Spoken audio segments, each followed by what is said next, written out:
Welcome everyone to today's BookWidgets webinar, Lights, Camera, Educate, Mastering Video Lessons with BookWidgets and our guests from mmhmm. My name's Kate Baker. I'm the head of community engagement here at BookWidgets, and I'm so excited to have you all join us today. I'm also a veteran educator, so a lot of the techniques I'm going to share with you are things that I used in my own classroom when I taught ninth grade English for 20 years. So Jess and Mike, let's have you guys introduce yourselves. Amazing. Michael, go ahead. Sure. Hello, everyone. Michael Perkupka here, coming to you from New Jersey in the United States. I, like Kate, am also a veteran educator. I did not teach English, but I was on the exact opposite end of the spectrum and taught math and statistics for 8 years in a high school and the university level. Love it. Still do take some adjunct classes and use video and these techniques in my classroom as well. Now I work at mmhmm. I head up the customer success team, which includes onboarding and teaching people how to use this amazing app. Jess, over to you. Oh, I'll be quick. All right. Hi, everybody. I'm a veteran teacher as well. 15 plus years in public school education as a language arts and reading teacher for Manchester Public Schools here in Connecticut. So language arts reading, technology integration for 6 years. And now I am the community manager and onboarding specialist here at mmhmm, because when the pandemic happened, I needed a way to engage my students through live and recorded presentations. And wouldn't you know, I stumbled upon mmhmm, and now I work here. So I feel very lucky, you know, the things that happen in your life. Yay. All right. Let's go to I disappeared, and let me get you off of speaker view. I can be silly and hold the stage all day. Now I got it. All right, there we go. Okay, so for today's agenda, what we're going to do is kick it off with what is mmhmm, which I'm sure you are wondering what that wonderful tool is. Then we'll dig into what is BookWidgets, and then we've got some mmhmm tips and tricks for video recording, and then I'll take it back over for BookWidgets tips for engaging video lessons. What do you do with those videos once you make them? And then we got Q&A and presents. So Michael, it's going to be over to you or to Jess. Yeah, you can go ahead and spotlight me for this first part. I'll introduce people to mmhmm. You're probably wondering, I guess we switch the slide and just put the logo up here. And it's on the shirt. You're probably wondering, all right, so what is mmhmm, but why is it called mmhmm? It's the question we probably get the most. Let me give you the short version. It's really, mmhmm is all about making people be understood on video, making you a better communicator. So the idea is, as audience members, you're supposed to be thinking, mmhmm, yeah, I get that. You know, mmhmm, that makes sense. That's really where it comes from. It's also one of the only apps I know that you can say while eating. So if you are eating and you're following along, feel free to say mmhmm along. But that's why it's called that. Let me tell you about the app real quick. I'll make this as brief as possible. But we were born out of the pandemic. Okay, so let me use this as a visual. As you know, before the pandemic, a lot of meetings and important, interactions happened in places like this. We shake hands and people were together. And then during that time period, as we all know, and we've all said time and time again, meetings moved from here to here, right? Where now we couldn't be in the same spot with each other. So people had to go from owning the room to learning how to own the screen. Teachers were thrown into the fire in that regard. And I have many teachers that are still in the profession today, and they talk about how crazy that was. And then, something crazy happened during that time. So not only do we all have to go virtual, but everyone decided at the same time, the only way to share content was to start every meeting with, here, let me share my screen. Can you see my screen? Okay, my stuff's over there. And then not only, so they lost their presence, I'm still here. Then you make people decide, okay, am I looking at the content? Instead of this big presence, become this little square, this little box off to the side. And that everyone just decided that's how meetings are going to be until we get back in person. And mmhmm, if I jump out of that, aim to solve that, to challenge the status quo, to make it better, to realize that there are other ways to engage an audience on a virtual stage. And that's what we're here to talk about. We're here to show some of our favorite use cases. But like I said in the beginning, really the mission is to help people be understood. You know, you have when it's your turn to present, you have something you're trying to portray. What mmhmm's allowing you to do is use your creativity, use your space to be understood. And so I'm excited to show you about it. What I want to start with, again, trying to make this brief, but also get your wheels spinning, is I want to share some of our favorite educational use cases. You know, teachers are to this day are core users. The people that have taken and done the most with it are people that are either teaching classes, they're training new employees, they're running online programs. Those are the people that still to this day are the ones doing the most with mmhmm. So let me share a couple of our favorite, let's call it favorite, but like most creative use cases. And I'll start with one of the most well-known, right? If you have kids, or even if you teach young kids, you probably are familiar with Miss Rachel. Right? I have a 5-year-old and a 3-year-old myself. I can't tell you how many times Miss Rachel has entertained them, taught them things. And Miss Rachel has a certain style. She's on video and she's making videos like this. And I think a lot of people watch Miss Rachel and think, wow, she's brilliant. And to make videos like this, people usually think, oh man, she probably has a ton of video creation experience or a big TV production crew that's a lot of money. And I know education doesn't have that type of budget. But that's not necessarily the case anymore. That's what we're trying to say. Even with small budgets, with just a little bit of video creation ideology, that's what mmhmm strives to do. So I want to show some visuals to show you what I mean by that. So Miss Rachel has a certain style. So you saw the picture of Miss Rachel here, and then let me show you an example of mmhmm video, right? That's me talking about mmhmm. You saw this visual in the beginning.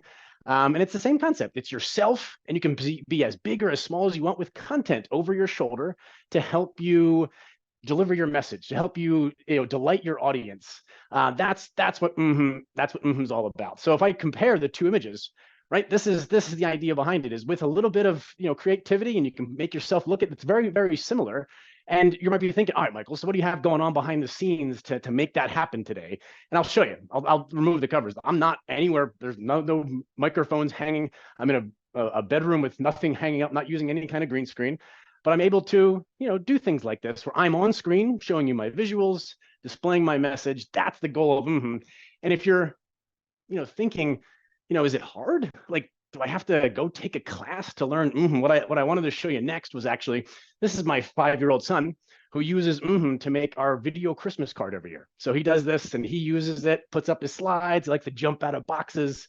And it really is just a matter of learning a couple tools, get your slides right, and make whatever content you want. Let me pause because Jess, I know you have a lot to say. Let me just, if you want to just chime in, if I missed anything, go ahead. I'll just shut up for a second. This is fantastic, and what you're on the cusp of showing how fun and creative it is. And I love it when you take down the virtual screen, because people see, like, teachers don't have time to like set up a green screen behind their desk or do all these things. You can literally do this right from your computer at your desk. You just need a camera on you, and not even a fancy one for that matter. So I love this, and I love how really this is such a great way to be understood, but it's very easy if you're, any 5-year-old can pick it up.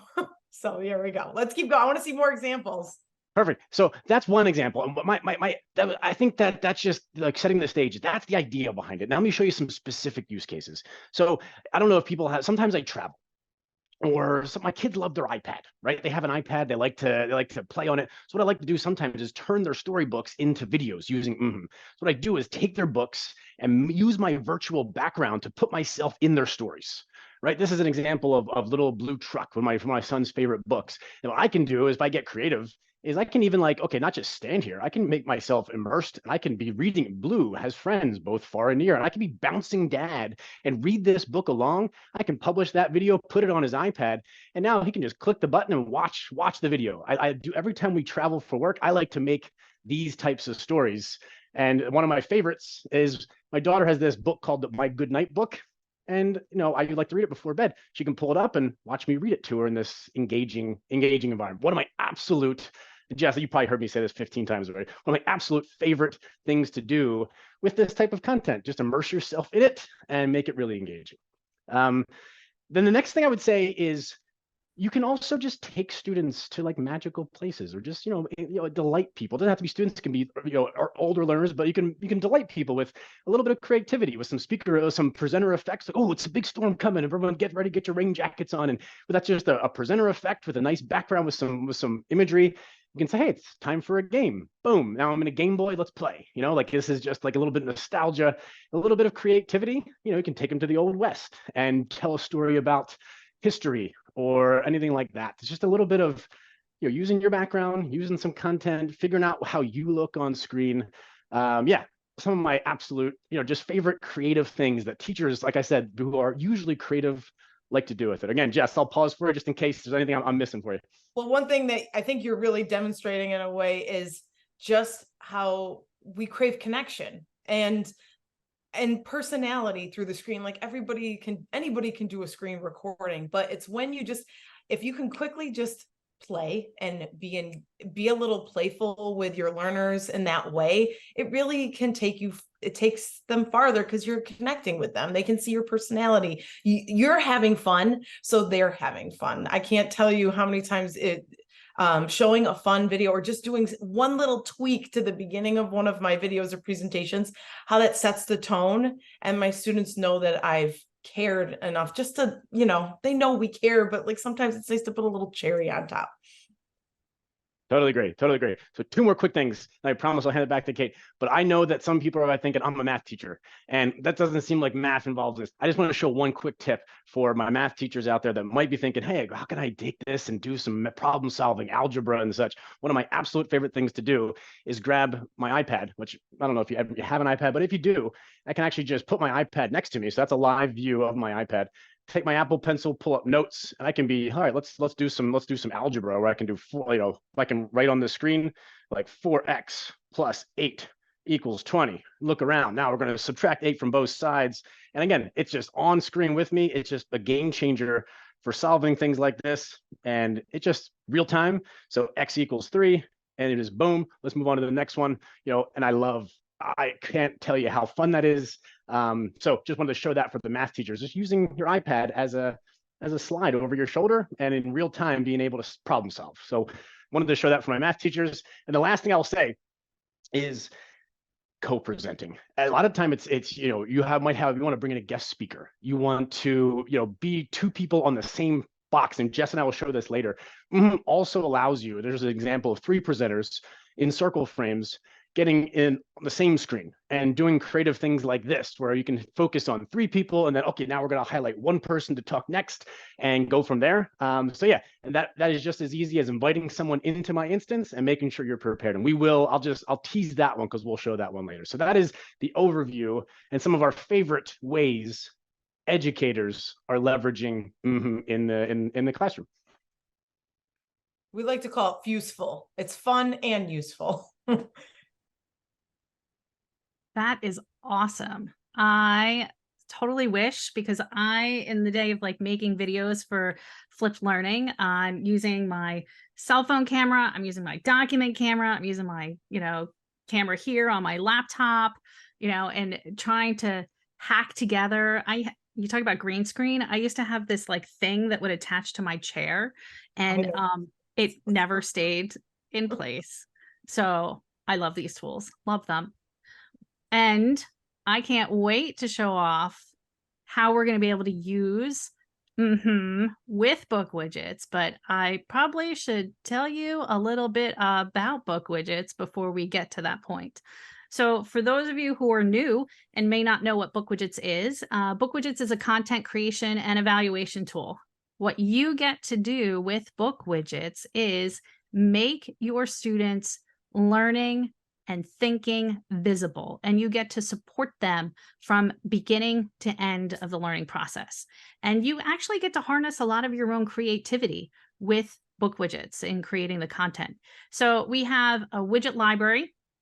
And when we say widget, they're like interactive activities. We have like these templates where you can create activities for your students. We're integrated with many of your trusted learning management systems. We can monitor student progress, and we have a reporting dashboard. So I said, how many templates? How many widgets do we have? Well, in our widget library, we have 40. We have everything from a digital worksheet.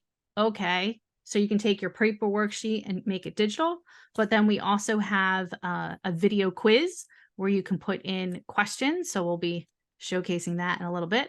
But then we also have some ways that you can add some whimsy to your lessons with a jigsaw puzzle, with a word search, with pair matching, a before and after image. Like our game widgets are great for bell ringers, especially if you know how to use some of the techniques of like doing an audio reward message. You know, you can tease the lesson of the day with any of these widgets. Now, 40 widgets is pretty awesome, but wait, there's more, because we also have 35 different question types. So that video quiz, we're going to talk about that today and how to use it. And when you go to check your students' understanding, you're not just doing it with a multiple choice question, because out of our 35 question types, with 30 of them that are auto scored, you could have an audio response. You could have a picture annotate. You could have a whiteboard question. You could have a drag and drop. You could have picture multiple choice. You could have picture matching. You could have audio picture matching, like crossword puzzle. There's so many things that you could do, and I'll have plenty of examples to show you. And again, got to mention the integrations, because how do we want to make sure we get our work done and have good workflows? You can connect BookWidgets with any of your learning management systems. Share your widgets with your students with just a click of a button in Classroom, Teams, Schoology, Blackboard, Canva, Moodle, you name it. And then being able to follow students' progress live when you share it through a learning management system. So this, you know, we can see the activity in the moment of where students are answering. We can see right away with one individual student where they're at. And then we can also have that whole class view to see where students are struggling and where they're succeeding, so that we can give good targeted feedback to them and not just a grade or a score. And let's see, when it comes time for grading and feedback, I know as an English teacher, like I lugged bags of paper from school to home again and would manually grade all the things. With BookWidgets, you don't have to do that. You can grade them with just the auto grading is featured there. So we have the best widgets for video lessons. I can't wait to show you the video quiz, of course. I'm going to show you a quiz example. I got a worksheet. I got a split worksheet. I got a whiteboard. I got a WebQuest. I got the planner. I got HotSpot image. Like I said, I got plenty of stuff to show you. But I want to turn it back over to Jess and Michael to show us, like, how do we make those videos first? And then we're going to pull them into BookWidgets and show how to use them. I love it. Who's taking it over? Michael, Jess? Well, I'm going to be the talker because I'm good at that. And Michael's going to be in the driver's seat. So if you could spotlight Michael, what we're going to do. So basically, as Michael gets his screen set up, because he's going to kind of be he's going to be the view. I want you to all see in the chat right now. I dropped 2 links for all of you right now to try. I recommend, if you haven't downloaded to your computer, no big deal. I also put the web version. I find that being able to play, it has to be a toy before it's a tool. So you have to have some time to play with it. You're sitting at this webinar, give it a shot. Let's play. You're probably thinking to yourself, it's post-pandemic. I'm not recording as many videos, but I'm going to tell you this right now. Recording a video, you can use it at the start of a new unit to hook your students, or a start of explaining project directions. And you can use it as a way, like with BookWidgets, for, you know, reviewing content. So it's quick and easy to do. You make these fun videos in a flash. And with Michael in the driver's seat now, we are going to all create an presentation together. So I'm going to encourage you to go to the web version of and be a little digital dexterous. And great question. Is free for educators. Yay. I didn't want you to say that yet. That was No, the big I didn't want to give away the farm, but like when you asked me straight to my face, I had to say something. So feel free to just go to the web version for now. You'll be able to muck around. And I'm encouraging all to open up that web version and give it a go. So we're going to start, Michael, with you opening up. And voila. So try to, if you want, pin, make sure Michael's as big as you possibly can see. And everybody right now, let's just learn about being a toy before it's too old. Look at Michael's in the middle. He's also like, it's like we're sitting next to him and we're looking over his shoulder. I'm a firm believer that we need to kind of muck around with things first. So I'm going to show you what the 3 main areas of control you have as a video creator. The first, number 1, is your appearance. The appearance of you in is where over on the right-hand side of the screen where there's the appearance tab. So Michael, go ahead and get in there. And why don't you kind of change your frame? So you have different ways that you can show up in You can pick circle frame. You can be in rectangle frame, which shows your real room behind you, or you can be in silhouette mode. Silhouette mode is where you're cut out. And just so you know, like if you see like lots of like blurriness around you, it might just be because you have to put some light on your face. If you can get in front of a window, you'll be a little bit clearer. So you can change your frame. Do you have anything to say there, Michael? You're looking back at me. I want to make sure. Okay, we're good. All right. So besides your frame, you can change your size. You can fade yourself in and out. You can enhance yourself and make you look more awake. That could be a helpful little tool. And there's also a bunch of effects, like when Michael showed himself, like it looked like he had raindrop. Oh, that you can also flip yourself if you have to be a fruit bat and hang upside down. Can you tell that I watched Bluey? There we go. So you can rotate and play, and you can give yourself these effects, these kind of filters that look like Snapchat filters. There's only a few of them. I'm a big fan of not overusing them because you don't want to distract your students. You want to use them intentionally to hook your students, to grab them. So using them sparingly, I find is better. And then, changing, you can, if you choose something like the pixel or the rain, you can say how intense you want that effect to be. So that whole right-hand side, the top portion is all about appearance. Then next, so besides the speaker appearance, you get to change your background. And you're like, okay, Jess, big whoop, backgrounds. But go into backgrounds. We have a bunch that you can use. You can also embed, bring in your own. So by doing a quick search in the backgrounds, you can kind of play around, see what's in there. We have lots that could correlate to any type of unit you're teaching. But again, sometimes you might want to bring in a graph. You might want to bring in a PowerPoint you already created, and that's where you would be able to do that. So I just wanted to show you, oh, look at that, a nice little manga classroom. I love it. And then grabbing just your face in, you can move yourself into one of the seats. You can be on the blackboard. You get to choose how you want to show up. So we talked about appearance. We talked about your background. The final thing we want to talk is how do you bring visuals into your space? So if you go to the very top part of your window, you'll see that you have a variety of things that you can bring into your For example, we have GIFs. We have screen share capability. We have file upload. This is where you could bring in an image, an MP4, any of those things. You could have another camera if you wanted to get fancy. And we have a lot of those tutorials on our community. But those are the 3 main areas: appearance, background, media. And now what we're going to do, Michael, is we've been kind of mucking around in what is called like the scratch pad area. So I'm going to have you all start a new presentation. Do you have any questions really quickly before we move on to some more sandbox time? Okay. I don't see any questions in the chat. Okay, I saw some stuff. It was just you, Kate. All right, great. So as you're moving along with us, feel free to kind of copy what we're doing. So Michael, go ahead in the bottom left-hand corner of Michael's going to go ahead and click where that presentations button is. And we're going to go ahead, give this presentation a name. We're going to call this like NGSS. We love the little science here. So Introduction to the Sun. Let's do a little science. And very nice. This first slide, we have to build our first slide. So right now, Michael, go ahead and pick that in the bottom left-hand corner. We're going to build our first slide of this presentation about the sun.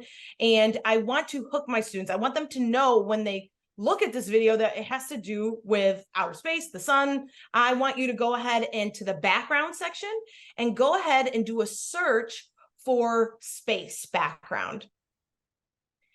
And then there you go. The one I'm kind of using right now looks great. I think it makes you look awesome. Then next, now that we have your background, let's shift your appearance a little bit. Why don't you go ahead and pick your frame to be a circle, and let's make it so you have like an orange background and you kind of look like a sun yourself. And that looks fun. Give yourself a circle frame and maybe position yourself a little bit more to the left. And then whenever I start a video, I love to have like some text to explain to my students what the video is going to be about. So why don't we create a text slide, which is one of the media pieces I forgot to mention, and go in there and just write, what is the sun? Let's put that in there. And you might notice it's like a little bit dark to read, but that's okay, because within in these text boxes, you have the ability to change the font. We have some pre-selected fonts that you can choose from. You can change the size of the font, and it's all baked right in. So you don't have to like go out and import a PowerPoint every single time. That looks cool. I love that one. Great job, Michael. Now, here's the thing about when it comes to and you have a multi-slide presentation, or you're doing a multi-slide recording, it doesn't have to be stagnant. You can move from one slide to the next and quickly change up positions or media so it doesn't become stale. So let's go ahead and move to slide 2. So you go ahead and to that bottom left-hand corner again, click new slide, and we're going to instead of a text slide this time, let's do a GIF or an animated picture, and pick one of the sun that looks good. And I like that glowing orb one. That's kind of fun. And that's cool too, because sometimes when I was building presentations and videos for students, just the time it took to go to Google Images and find something that was like copyright friendly. Look at Michael, you are so creative. What are you doing right now? It's like you are a fireball. I love it. This is fantastic. Okay, so slide 2 is where Michael could, hook people, saying like the sun is a giant star and it's the center of our solar system. And, kind of just with a subtle change in an image, we're continually, staying with the short video. Let's go ahead and, you're doing a little bit of an, I like the orange background. Very nice. Very good. Okay, let's go to slide 3 now. Like I said before, we don't want to use backgrounds all willy-nilly. If we went from this star background to like, I don't know, an under ocean theme, it wouldn't make sense. It wouldn't flow, and that could be distracting. So we want to use those backgrounds intentionally. It can signal a transition to our students. Go ahead to the backgrounds, Michael. I want to recapture my students' attention with something that's similar. Can you find the space shuttle background?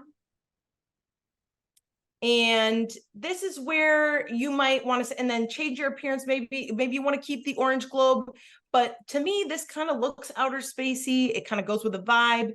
And maybe here, this is where you would say something like the Earth orbits the sun. We travel around the sun in a big circle. That's what that means. And kind of lead into the next part of your presentation. I love that. Very nice. It's coming together really good. All right. What I am seeing are quite amazing. Thank you, Mohammed. That's wonderful. Okay, we're not done yet. We got a little bit more I want to show you. So right now, Michael, can you do me a favor before we go to slide 4? Can you just go back to slide 1 and 2? And if you were like, you could record this obviously and I'll show you how to do that momentarily. But he's on slide 1 now. Go to slide 2. Go to slide 3. Very nice. And basically, it just looks so clean. And the cool thing is, if Michael wants to record this right beneath him, like if he points to that again, he can record this in presentation super fast right inside of and then share that link with students on your learning management system, or in, wherever you announce things, or show it to the class on the projector, whatever you choose. Or if he really wanted to, he could present live over a video call. Let's say for some reason we were remote.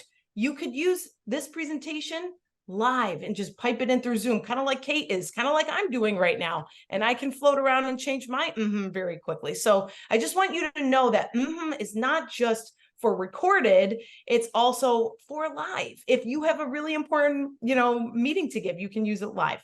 I see a question from Neil. Can your screen become the background, or do you need to be converted into slides? Like how Michael displayed the iPad. I'm going to ask a follow-up question here. I'm not 1000% sure. Can your screen become the background, like your desktop? Yes, you can. You can choose anything to be the backdrop behind you. Michael's going to try to, are you going to unmute? Yeah, so if I just, I'm not unmuted, right? If I can choose to make that screen be full screen, and I can be anywhere I want on it. I just happen to show it over my shoulder, but you can make it full screen for sure. I love it. Amazing. Let's keep plugging along because we definitely want to take questions at the end. Do me a favor, Michael, go ahead, create a fourth slide for me. And here is where I'm going to have, I know so many teachers have created Google Slides, you've created, you know, PowerPoints, and you have them already and you want to continue using them. What you could do is import a slide presentation by simply going up to the top of your and hitting that what was that? The import file. I'm just upload file. Upload file. Go ahead and click on that. And when you upload a PowerPoint, what it'll do is let's say you have a 10-slide PowerPoint. You want to grab that file, you bring it over to you drop it. It will give each slide will become its own image. And right here, Michael's already pre-done this. I don't want anybody to freak out like, oh my gosh, I uploaded a PowerPoint and it gave me a brand new presentation. Don't worry. Like, you can always find your original presentation. Michael, go ahead and just select one of those slides. This, very nice. I love this. For a little extra effect, because this whole slide is talking about like the axis and why we have day and night. Let's keep with the NGSS standards. Why don't you tilt yourself and give the kids something to laugh about? Because why not? We want to keep their attention, right? We're part entertainers, we're part educators, we're, you know, edutainment, as you say. There you go. I love it. It looks great. So there is a really clever way to maybe this will, you know, make something click in your student's head and they remember something a little bit easier, right? We're not only we're only responsible for the content, we're responsible for how that content is received. So yes, I'm a big fan. Okay, and Michael, for this last little jaunt, are you ready for slide 5? Okay, so one of the most powerful ways to capture and engage a learner could be to invite a guest into your classroom. But again, money, time, resources, nobody's got time for that. But with Michael and I can easily co-present. Michael, go ahead and click slide 5. You know, the astronaut slide. And Kate, just let me back in a minute, okay? I'll be back. I'll see about that. Okay. Yep, and okay, yeah, so now we can present, and now if I wanted to, if you guys can hear me okay, I could actually go and pull this into the meeting. If I switch it in the meeting, just to show you what that looks like, now we can present live in the meeting together. And again, I know my audio is not as good because I had to switch to make sure Jess could hear me and take my headphones off, but that's how it works in a live meeting. So I wanted to show that concept. Go ahead, Jess, you can talk. This is really great because for whatever reason, sometimes it's just, if you brought in a colleague really quickly just to record a funny part with you, like that would make your students laugh, right? It's more memorable. Maybe you have them dress up as a character from your novel, or have them be just like, who's the special guest in my video today? Like, it's just something to bring the joy back into like a recorded video. So I'm going to leave here. I'm going to pop back in the Zoom call. But Kate, this is where we wanted to kind of show you. And I do have a resource that I'm going to share as soon as I jump back into that Zoom call. Yeah, you should be able to get back in easily, Jess. All right, I'm going to change my audio settings. So Kate, if you want to give some instructions or jump in for a sec, and I'll be right back. 1 second. Yep. All right. So now that we've made videos, what do we do with them? And just so you know that I am actually using to share my slides. So I am sharing my desktop. So my other computer is over there, and now they're populating here so that you can see it. And that's what I love about this, is that I can be in here with you, that you can see my face, you can hear my voice, you have my body language. And that also communicates so much to our students. Now, again, you want to be purposeful when you're on camera and when you're not. So, and think about the reasons why you're creating your videos, so that you are making a connection with your students. You're also doing, and hold on 1 second, Jess, I'm going to bring you back in. There you are, as co-host. And not only making a connection with your students, but being able to convey the information that they need to be successful in class. All right. So Jess, was there anything else? You're muted at the moment. I'm back. There Thank you you for letting me Okay. back in. I got Oh, you're nervous welcome. to re-register for this webinar. No, one thing I wanted to share with everybody, and I'm going to drop it in the chat right now. Give me 1 second. Whoop. I would like to give you this, and I will share my screen so you can kind of see what I'm talking about. One moment. There we go. Okay, so one of the things as a former English teacher, former video production teacher for middle schoolers is like, sometimes I need a template, right? I need to know where I'm starting. So I created this and students use this at the University of Arkansas. Like, I have other people in the company that use this video planning template, but like, if you're thinking like, I think I want to build an video, and you might need a chance to kind of like get your planning right. So for each slide is a box, like, so slide 1, what are you going to say? And then you can here plan what your background will be, what kind of visual you want for you, and what kind of appearance you want to have as I just dropped that in the chat. So this is a great, like, you don't have to use it, but I found it to be helpful, especially if I'm creating a video that is important. I'm going to be reusing a lot. And I'm going to also give you a great tip for saving time with script creation. Ooh, is to use ChatGPT. Oh yeah. Ask ChatGPT to generate a script, and then like you can edit it and then, you know, customize it for what you want. But I'll tell you what, it saves so much time. Exactly. Like, I remember making flipped learning videos for my classroom, and I do have to be honest about it, is that you do have to invest a little bit of time, and you think, oh, I'm just going to make a quick 1-minute video. That 1-minute video could take you 10 to 15 minutes. Oh yeah. Even longer if you're playing with new tools to create. But I've been making videos with and using ChatGPT for script writing, and it has cut my time remarkably down. It'll take me 5 to 10 minutes now to create a video. Like, as soon as I have my visuals together and record a couple of times, boom. I'm not gonna lie, Kate, I might have used ChatGPT or Bard, Google Bard, to help me create the script for the intro to the sun. I was like, I just need like a little bit to help me get started here. So I definitely used AI in this particular situation. Yeah. All right. So let's dig into, what do we do with these videos now that you've made them? How do we make them interactive, that it's not just our students staring at a screen, you know, and drooling? And we want to do a few different things. You always want to think about the purpose of your video, and what do you want to get out of it, and how are they going to use the video?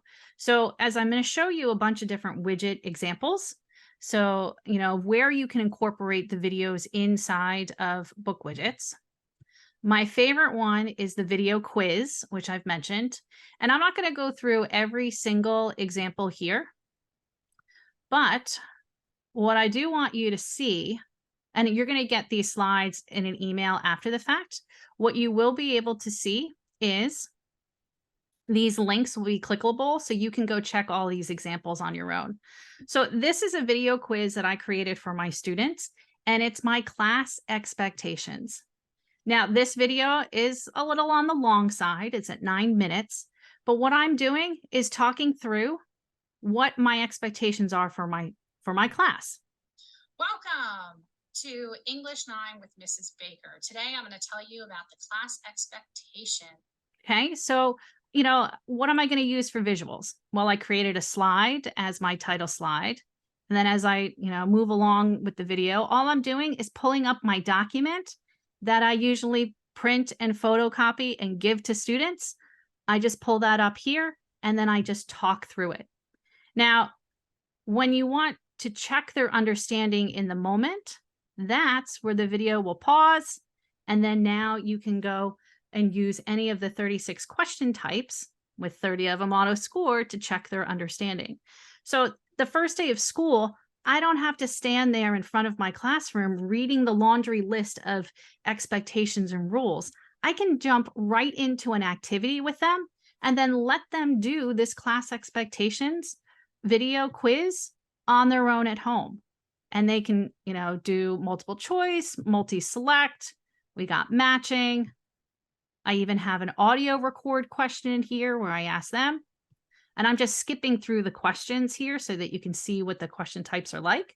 But you can customize the settings so that, students can't skip your video and go from question to question. They would have to watch the video before they can get to the next question. So, this is a great way that, you want to have a video that is something that you're, replacing a live lecture with a video, or you're doing projects. This is a great way to do that. You can also have a photo select question where students could snap a picture of their paper that they've worked on and then turn that into you. In the case of this one, I asked my students and their parents to take pictures of themselves with me, the computer screen in the background. So the video quiz is a great one to do for your class expectations. But if you're thinking about project-based learning, let me show you this one. There's another video quiz. Nope, wrong one. Hold on. That's for fractions, which is a good video too, not gonna lie. Yeah, Michael's excited about the. But it's math. I'm gonna skip that one. I'll show you some other examples, but this one is for project-based learning. So you're doing a STEM project, and you have your students watch a video, you're modeling the process for creation. You're giving them the resources to complete this. This could also be for a lab for science teachers. And then what you can have them do is the video again stops. You can check their understanding, or you can have them upload an image of where they're at in the moment. You can have them continue to video. Again, I'm kind of skipping through the questions so you could see what this is like. But this is a way that you could document the process of learning while the students are in the middle of it. Let's go back. So that's the video quiz. Again, I got clickable examples. We got a blog post for you to check out. But I also want to show you some other widgets where you can incorporate the video in unique ways. So this one's a quiz widget. And quiz just means I'm giving one question at a time for students to take a look at. So here, I've started this with a text question where I've embedded my video. I used my document camera to record this one, and I'm modeling how to do annotation on a document. Hi, this is Mrs. Baker. They're marking it up. I'm modeling for them. And then, can you guess how I'm going to know that they watched my video? I bet you can't guess what kind of question I'm going to use. They have their paper copy. They've watched me take a picture. They submit it. I have proof that they've watched my video. And if I'm doing, quirky things in there or silly things on my paper, I could also have questions in there where I ask them to, what was the secret word from the video? And then if they need to watch it again, I can check their understanding with some auto-graded questions. Here I got this fun background. So again, we want the visuals to go with the lesson. I've embedded another video in a question. So here we have a short answer response. They watch the video and, type in the box their answer. So again, lots of ways that we're able to make students' thinking visible. Let me go back. So that's a quiz. A worksheet. So a worksheet, again, is a long scrollable page where you're going to be able to see all the questions. So whereas a quiz, we saw one question at a time, in a worksheet, we're going to see all the questions.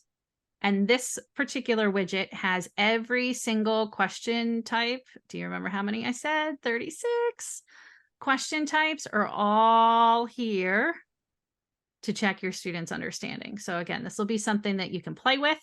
We got the table question, we got an annotate picture question, we got a whiteboard question with stickers, we got that photo question, we got drag and drop, word ordering, crosswords, picture ordering. picture multiple choice, picture multiple select. We got audio, we got matching, some more matching, some more matching. You know, you name it, you want to see what your students are learning. This is a great way to do it. And again, where you can insert video strategically will help them to acquire new information or to follow a process that you want them to demonstrate that they've acquired this skill. But you could also just use video for anything that like you don't want to talk you don't want to repeat yourself in front of your classroom, that they can now watch the video and pause, rewind as needed. So here I have a split worksheet. What I love about split worksheet is you can do this and woo, you can make it bigger or smaller to have the questions one way or another. I've embedded a video here of a lecture, again, repurposing the slides that I've made previously when I would stand in front of the room. And then I actually used ChatGPT for this one. I gave ChatGPT my prompt. It generated a response. And then over here on the side, I'm asking my students to read this response and then evaluate it, analyze it. How well does ChatGPT do these things in this essay? So they're identifying things, they're critically thinking here. And I've also let them know that I know about ChatGPT. So kind of sneaky way. But you gotta love the technology. It's a tool. I'm going to show you another one. Split whiteboard. Ooh, Michael, math. Yes, science. So, you know, water cycle video. Here they watch the water cycle. Then they can use the tools over here on the bottom, change their colors, add in graphics, and they can, you know, draw the cycle on the whiteboard and submit that in. You'll notice a lot of these widgets have this make a copy in my account. So, you know, let's work smarter, not harder. So any of these that you're like, oh, that's a great idea, I could use that with my kids. You could totally do it. Let's see. Show you. Oh my God, there's so many great examples. Make that big again. Okay, so here we have a hotspot. So I can embed video in each of the little spots, you know, so a student could watch a video here. So again, acquiring information, they could be watching and learning. Back to there, we got a planner widget. Let me show you this one. So you want to create a pathway for your students for learning. The planner widget's awesome for curating resources. So you can see I have, here's a video, they go watch it. Then they go take a quiz to check their understanding. I got another video, you know, that you could put the video in as its own activity, but you could also embed it in any questions as well. That's awesome. It's like a learning path. You get to multiple lessons in one kind of, that's very, I appreciate that. And then if you want to go crazy cool, we've got the WebQuest widget. So this one is like, I don't know if anybody used live binders back in the day, but you have like tabs along the bottom. You can embed your videos here. So if you want to make a, you know, digital escape room, you could do that with this WebQuest widget. You could embed widgets inside of the WebQuest as well as some of the other widgets. And then this way you have like everything's contained in one place. Their resources, their activities. So you can create a really, you know, interactive digital kind of notebook experience with this. Okay, so there's even more examples, but you know, I'll save them for another day, but also for all of you to go explore on your own. Okay, so Michael has made that sun video, and we're going to show where you can use it and how you can do it in BookWidgets. So when you're using your video, Jess said this already, you could think about where you want to put it in different phases of a lesson plan. If you want it to be an interactive approach to introduce new information and activate students' prior knowledge, to pique their curiosity, a video is great for that. Again, keep it short. You could use it as explanation to acquire new information and explore a new topic. You can have them practice where you're modeling the skills and then the students practice, following along with the process. And then you could also use it at the end of your lesson to serve as a summary and just reinforcement of the work that you've done. So when you're in a widget and you want to put it a short video, so like a directions video, for example, I would embed that in a question. And then you can embed a video in just about any question type of the 36 we have using the rich text formatting. So you can just do the, click the camera icon and embed it right in there and boom, they got it. And then if you want to make it more extensive lesson, this is where I would use the video quiz, the HotSpot, the planner, the WebQuest widgets, where you're making that kind of bigger learning pathway and experience for them. And then why would you want to do this? Because it'll save you time that you can grade very efficiently using the auto-scored question types, but then also provide good timely feedback to your students in the moment when they need it. That was always the problem teaching with paper, is that there'd be a lag time. Students would complete a task, got to score it by hand, might take me a few days, a week to get through the pile. But with BookWidgets, I can do the auto scoring and they know right away whether or not they've acquired the information accurately. So let's pop over to BookWidgets. I'm gonna bring in and just show you how fast this can be. So when you log into your account, you're on home. You can go create a widget, just hit the create a widget button. We're going to create a quiz to start, just so you can see what that looks like. Okay, so I'm in the widget editor view. Always give your widget a name, sun, and then you can add questions. So here's all our 36 different question types. If you just want the video to be there as something you want them to view, you can just make it a text question. Video, watch this video, and then I'm going to switch to rich text. There's my camera icon. I'm going to grab that URL. We did do a little bit of movie magic ahead of time. Confirm, and then I'm going to hit the preview link, and then now you can see, boom, there's that video, and there's Michael right there. Super fast, which is nice. And if you already have content created, like let's say you already have questions on the sun, you want to, let's say, import from a widget. You could import from a document if you have your paper copies. I'm going to import from another widget. And I'm going to go to my introduction to sun widget, and I'm just going to pick all of them. And then you'll see what they look like. I'm going to hit import, and whoa, super fast preview. What? Watch this video, then boom, there's one question. There's another question. There's another question. There's another question. Like, I just made a learning activity very fast for my students, repurposing what they have. If I say, oh, I actually don't want this to be one question at a time. I really want this to be a worksheet where they get all of it. I'm going to go worksheet. I'm going to say import from widget. Watch this, the sun. Oh my God, select them all. Import, boom, there it is, preview. Holy smokes, now they got all the things in one scrollable page. Beautiful. And I can differentiate my instruction. I can go in and edit this like super fast so that I can customize it for my students. And then if I'm ready to share it, well, I could share with a learning management system like Google Classroom or Microsoft Teams.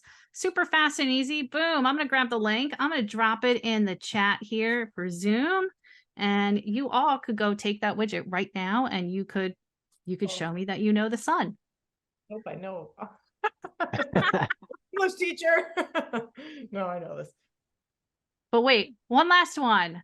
So I want to show you, I took the time to create the a video quiz. So let me show you what it looks like. So I took Michael's video quiz, his introduction to the sun. So I have his video here. All I've done is dropped it into the URL right there. And then at key moments where I want to check their understanding, I have put in the question. So this time I want to stop my students at 13 seconds into the video and ask them these set of questions. And then I want to do, you know, I could have this one. Oh, this one's at the end in 33. I actually want that one at the end. So I'm going to change the time. And bloop, there it is. And now I can look at, oh, no, I want to reorder. I'm going to put this one here like this. So now those 6 questions I have are in the order that I want. I can see where they are on the timeline. And I'm going to hit preview. I can customize the design. I can change the background. I can change the font. If I want to add in a background fun image, I can find it online from our Pixabay integration. Space. The final frontier. And then it's uploading that as like background. You know, if I go, oh, I don't really like that. That didn't work for me. I'm going to clear image and bring it back. Look at how super fast that was. And then let's go to preview. You can see here it is. This ad will disappear as I hit play. Have you ever wondered why we have day and night or why the seasons change? Yeah. And then you have, you know, the video is embedded. So the video quiz, I do have to say this, your videos need to be on YouTube or on Vimeo so that you can pull the link in, because BookWidgets doesn't host the video file itself. So let me go ahead and hit share. Give it a sec, grab the link, drop it in the chat, and here you go. Now, I mentioned before about customizing it so that like you could prevent your students from, you know, clicking through and, you know, just going to the question. So if you go over to the general tab, you come up here to correction and scoring options. You can choose whether or not you want scores and answers to be revealed. You can color code this if you want. Let them see the score when it's done. Up to you. You can also do customized feedback based on the score. So you can add feedback. You know, if the score is equal to 100, I can be like, great job. You know, and I can add another feedback. Let's say it's 90. So I can differentiate. All done. Oops. Okay. And again, I can use some rich text formatting. I could throw a video in there too. So again, where do I want to throw videos? I could throw it in my instructions for the widget. I could throw it in as the widget activity. I could even put it in as the feedback that my students will see once they get their grades back, their scores. And now if I come down here, strict answering order, I can say that questions need to be answered in order. And I can also here disable skip forward. I can also disabled skip backwards, but I actually like my students to rewatch. So I don't enable that, but I will. I'm going to uncheck this box for now so that you all can play with this and not feel, you know, like, oh, they're making me watch the video, which I do want you to watch it because Michael and Jess did a great job recording it. And then we have some other things in here too. You know, text selection, safe exam browser, spell check. There's equation editor for you math people. There's so many things in BookWidgets for you to play with. I mean, So. I feel like I could take a full day workshop on this. I know. And we're pretty much close to the end of our time. So I just want to kind of recap what are the steps to make a lesson, video lesson. Make sure you determine your lesson content. You know, less is more. Don't feel like you have to do all the things and create an hour-long video. No, 1 minute per grade level is a good rule of thumb. Shorter is definitely better. You can always make a series of videos and, tap into students' capacity for Netflix binging if you make a series for your own videos too. You want to identify where and how the videos will be used in your learning cycle. So if you want them at the beginning for introduction, you want them in the middle, you want it at the end with feedback. Record or locate your videos if you're going to go find them and you've already had them made. Add your videos and questions to your chosen widget. Monitor your student progress, provide additional feedback. And then a good thing to do, so again, you're not just having students' faces and screens, is to design and implement some collaborative activities for students to apply what they've learned from the video that you've recorded for them. Additional links we have. If you ever have an issue, you can always email support@bookwidgets.com. We have lots of other webinars, some that'll be coming up, but then we also have a whole bunch of pre-recorded ones that we have done over this past few months, so that you can always go check out those recordings. We have lots of tutorials, our knowledge base, that Facebook group as well. And the BookWidgets blog is a gold mine of information. And we do have, there was an article written lately that was written by myself and Ganda from where we talked about how do you create these lessons too. So the BookWidgets blog is a great one to go to. Any final words, Michael, Jess? We are so grateful to be here. We're so grateful that we could help educators make some engaging videos that can be paired so perfectly with BookWidgets.